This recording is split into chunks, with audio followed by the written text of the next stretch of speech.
আসসালামু আলাইকুম রহমতুল্লাহি ওবারাকাতু। হ্যালো ভিউয়ার্স, আশা করি সবাই ভালো আছেন, সুস্থ আছেন। আমি ব্রাদার্স এগ্রো থেকে মোহাম্মদ ইমদাদুল হক বলছিলাম। এটা হচ্ছে 12 মাসি পিঙ্ক কাঁঠালের চারা, অরিজিনাল জাতের চারা।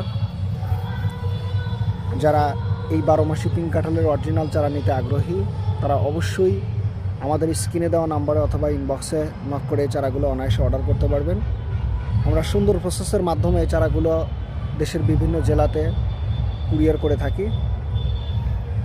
তো কোনো দ্বিধাদ্বন্দ্বতা ছাড়াই অরিজিনাল চারা যারা সংগ্রহ করতে চান তারা অবশ্যই ব্রাদার্স এগ্রোর সাথে যোগাযোগ করে এই চারাগুলো আপনারা অর্ডার করতে পারবেন। আজকে এক ভাইকে এই চারাগুলো পাঠিয়ে দিচ্ছি। চারাগুলো দেখুন, সুন্দর গঠন, সুন্দর কোয়ালিটির। তো ভিউয়ার্স, যাদের লাগবে তারা অবশ্যই আমাদের স্ক্রিনে দেওয়া নাম্বারে বা ইনবক্সে নক করে চারাগুলো অর্ডার করতে পারবেন। ভিডিওটা ভালো লাগলে শেয়ার করে দিবেন।